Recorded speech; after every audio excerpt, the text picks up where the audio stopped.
Hi everyone, Canoopsy here, and this is the new BlackBerry KEY2, a quite solid update to the previous BlackBerry KEY1. I really enjoyed my time with the KEY1. It had a solid camera, clean software, great design, and the keyboard of course just made the phone so special and unique. The KEY2 comes in and upgrades almost all of these things, but now with a price jump to $649 USD or $829 Canadian, which is $100 more than last year at launch. So will the new upgrades be enough?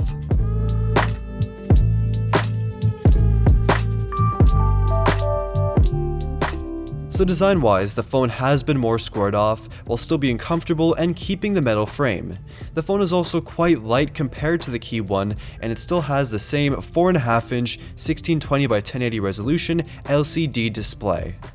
The back looks the most different though, with a new grippy layer coating and BlackBerry logo. The KEY1 in my opinion still has the better back design, just looks more unique in my opinion, but the KEY2 is very well built. And there's also this new silver version which I absolutely love the look of, and for the first time ever, I prefer it over the triple black version. Also, we still have a headphone jack, which is great.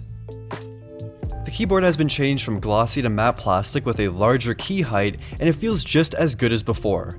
Great travel and typing experience, with also the fingerprint scanner still being the spacebar. Now there's that brand new mystery key we saw in the teaser video, and this key is actually called the speed key.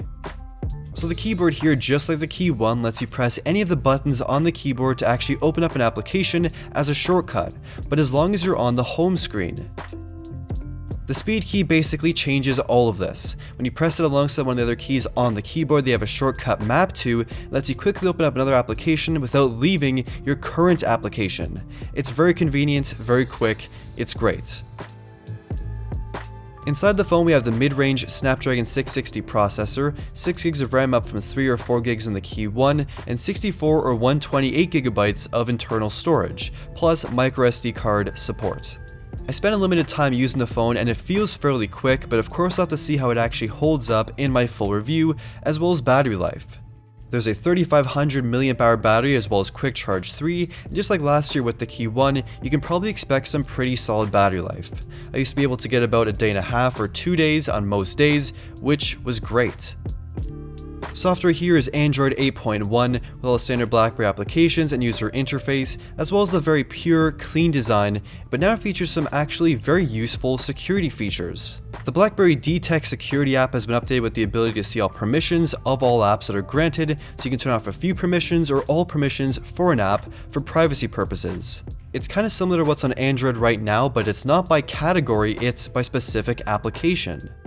The phone will also alert you if that random calendar app you just downloaded, for example, is using your camera or your microphone for some reason, so you can turn off those permissions for that application. There's also the brand new upgraded Blackberry Lock here, where you can store apps, files, browse the web securely, and taking pictures with a standard camera app using the fingerprint scanner as a shutter button sends the pictures directly to the locker instantly. And the phone automatically tracks your battery and charging habits to better optimize your usage time throughout the day. Of course, you can just turn all these things off and just never use these features ever again, but in my opinion, the security features especially are incredibly useful, especially today.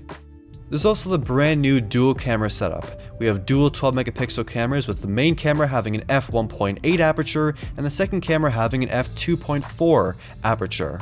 And that second camera uses my favorite implementation of a dual camera system, and it is a telephoto lens system, so you can zoom in from far away without really losing any sort of quality. I didn't have a chance to spend too much time with the camera setup on this device, but you can expect full coverage in my review coming soon. To summarize, this phone is pretty solid, taking the already good KEY1 and upgrading a few aspects to make it even better.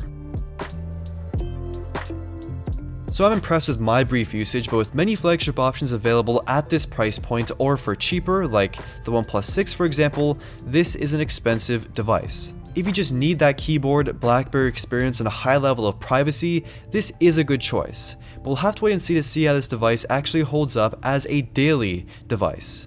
Review coming soon, like the video if you liked it, and thank you for watching.